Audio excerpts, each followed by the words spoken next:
Alright, hello everyone, and thank you for tuning in once again to the Black Box Podcast. BBOR, Black Box Online Radio, coming to you from West Virginia. Well, I can see that the Madeleine McCann case is a hot-button issue for many people. This is one case where people have a lot of opinions, a lot of insight, and just things to say about it. We did 2 uploads recently prior to this one discussing Madeleine McCann, and a lot of comments have been coming in. And the last time we did a series of Madeleine McCann uploads, it was quite the same story. This is a very intricate case, and if you're just jumping in right now, this is kind of part of a larger series, but hopefully you'll be able to follow along if you haven't heard any of the previous Madeleine McCann uploads that we've done here. I just really wanted to talk about something that I'd been thinking about with the case.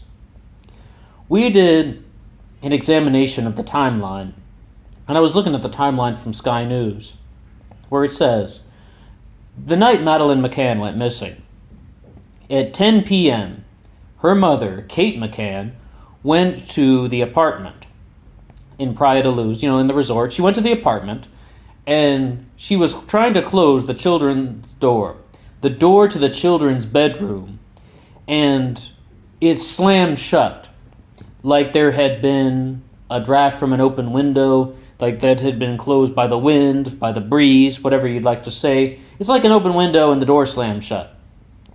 Now, then she opens the door, goes into the bedroom, and sees that Madeleine is missing.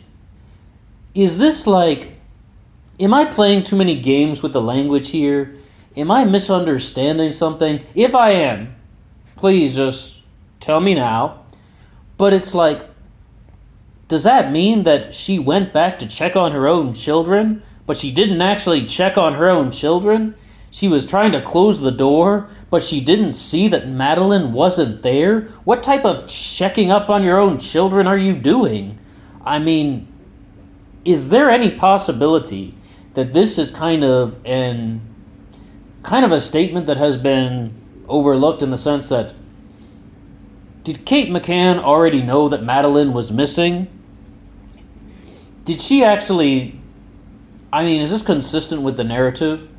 Is this consistent with their narrative? Because, you have the tapas 7, right? They're at the restaurant, the bar, whatever you'd like to call it. The tapas bar, I guess we can call it that. And every 30 minutes, somebody's going to check on their children. We do have a sighting from Matthew Oldfield of Madeleine McCann at... just prior to that, that was in between the 9:05 sighting and the 10 o'clock sighting, or the 10 o'clock when Kate McCann revealed that Madeleine was missing.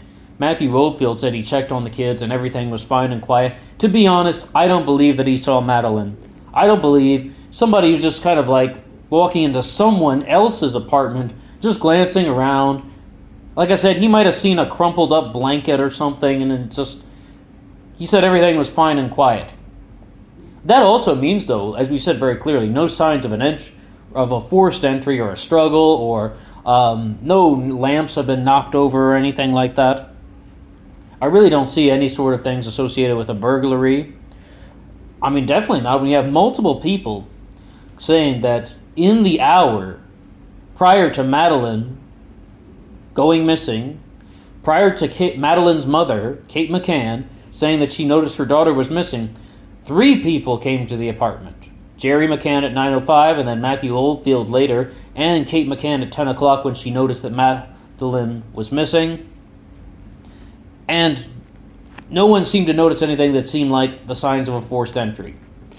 Now, I recorded my upload on the Madeleine McCann timeline, and like I said, if you're just jumping in, I have been promoting the theory that I believe that Madeleine McCann was given sleep aid drugs by her parents, and that the drugs caused some sort of adverse reaction, or even the simplest possible thing, that she had woken up, they didn't completely knock her out for the night, and she had woken up during the middle of the night.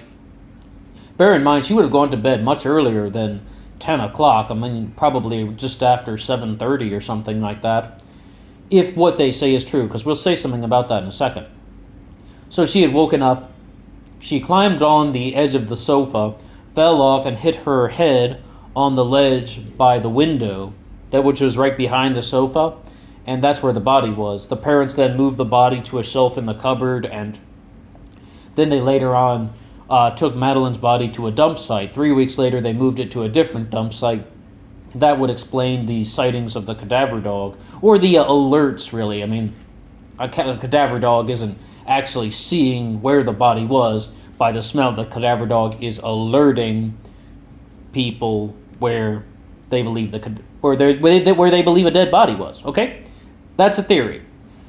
Now, someone gave me an excellent comment when they were just like, if you're going to be accusing them of participating or acting out any sort of illegal behavior, how can you trust their timeline? I mean, so much of the timeline is just what the parents say happened. How do you know that that's true if you're going to accuse them of this, of this crime? And I was just like, yes, absolutely, absolutely. I recorded the Madeleine McCann upload about the timeline, and I was like, maybe I shouldn't even put it out there because, for starters, I started to think that my theory was a little bit perhaps incorrect. And on the other hand, it's like the sources for this timeline are the parents. I mean, that's all you really have. Jerry McCann says he saw her at 9:05, and Kate McCann says that she went missing at 10 o'clock, and they read her a bedtime story at 7:30 or 7 o'clock, whenever that was. But that's just the testimony of the parents. If you think, or I think, that they had anything to do with her disappearance, and once again, I just gave a possible scenario that she could have been given sleep aid drugs and then hit her head on the ledge by the window, and the parents moved the body out of fear of it coming back onto them, and they would be implicated in a serious crime. If that happened, why should you trust anything they have to say? And it's an excellent question. I'm totally aware of that. It's just what we have to go with, pretty much, in terms of a timeline.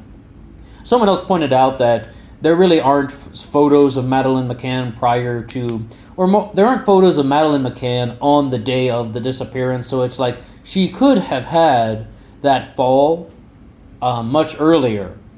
She could have had that fall like at a different time or something, and that would mean that the Matthew Oldfield sighting is just incorrect, but the way that they kind of narrated it was, he just said everything seemed fine and quiet. I don't know if he actually saw the kids. But this is a weird statement from Kate McCann, that she was trying to close the children's bedroom door, but the gust of wind closed it.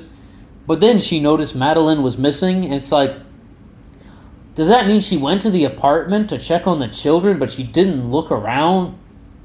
She didn't actually check on the children? Is that just an anomaly or an abnormality? Or is that like a giant plot hole in Kate McCann's story? Did they miss a step? Did they skip a beat? Did they let something slip? Is that just sort of like, maybe I'm playing too many games with the language, or maybe they're trying to say that Madeleine was sleeping somewhere else in the apartment, or she was supposed to have been sleeping somewhere else in the apartment. But it's just like, I just started to think about that. Wait a second. She closed the door without completely checking on the kids? It's like, did she already know that Madeleine was gone? Is that what we have to deal with here? Which, I mean, I don't know how important it is for us to pinpoint the exact time of Madeleine McCann's disappearance. I don't know about you guys, but when I examine true crime stuff, I more like to find the kind of like the bullseye area, the center of the target, and if we can hit that mark, then we just nail everything. And if we can find out a certain kind of deeper truth, or like the bigger answer, like if we can find out that the parents had something to do with the removal of Madeleine's body from the apartment and disposing of it at someplace, maybe burying it by the beach for 3 weeks and then moving the body to a different location.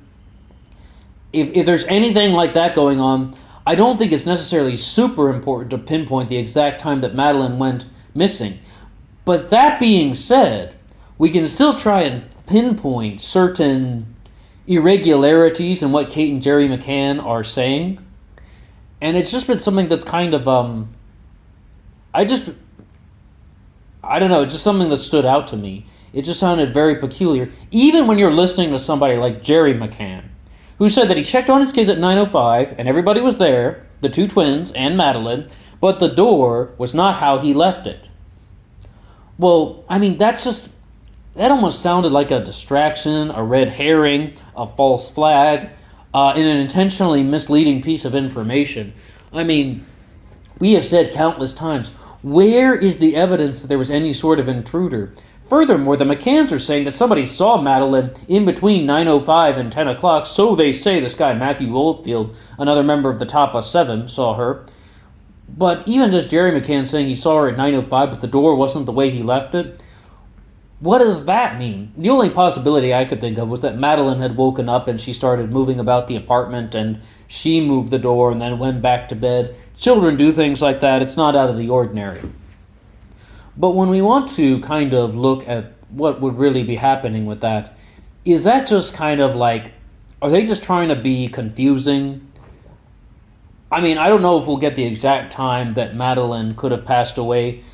Once again, cadaver dogs are alerted inside the apartment, and that Sky News article that gave us the timeline mentioned that the blood dog was actually alerted by the wall. And as I said, that was the first time I had heard that the blood dog had given a confirmed alert inside the apartment. And by the wall, we mean the wall with the ledge that would have been by the window.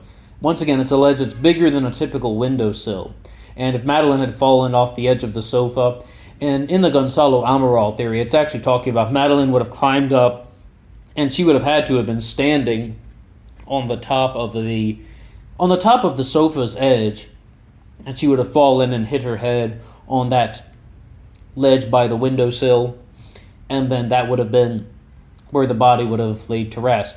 But there's something, it's like, I don't know if we're going to get the exact time, because the McCanns could have done something to manipulate the timeline. It's like, I mean, they could have been kind of doing something, because we also have the alert on the shelf in the cupboard from the cadaver dog. So at some point, people believe that they moved Madeleine's body to a shelf in the bedroom cupboard. Jerry McCann freaked out when he saw the video of the cadaver dog giving alerts in the apartment. And that's some very suspicious behavior. But have they given themselves away? This thing about the door wasn't the way Jerry left it. The door closed from the draft in the bedroom. Or are they spreading false leads? I mean, like, are they spreading false information? They're not really leads. False leads, like, I mean, in anything, it's a strong lead that could implicate them in some sort of guilt. Some sort of guilty action. Another thing that seems to have been pointed out to us is that the window that they're talking about, I believe that is the one that could have been in plain sight from the tapas bar, and they were dining outside from the tapas bar where the Tapas 7 are.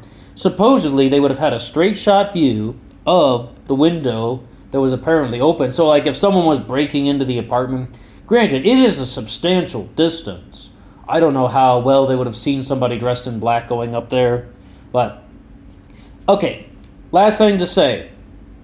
The other thing that I just possibly could have entertained was, even if we get rid of some sort of thing associated with the McCanns, another possible theory that I don't personally subscribe to could be that Madeleine woke up, she began wandering around the apartment, she wanted to look for her parents. If it is true that it's in the morning she said that, oh, I woke up in the middle of the night and I was crying and I wanted you, Mommy and Daddy, she could have gone out of the apartment and someone just abducted her. It was like just an opportunistic abduction. I mean, a 3-year-old can physically open a door and walk out, and maybe she wants to look for her parents, and it was just an opportunistic abduction, and that could be something.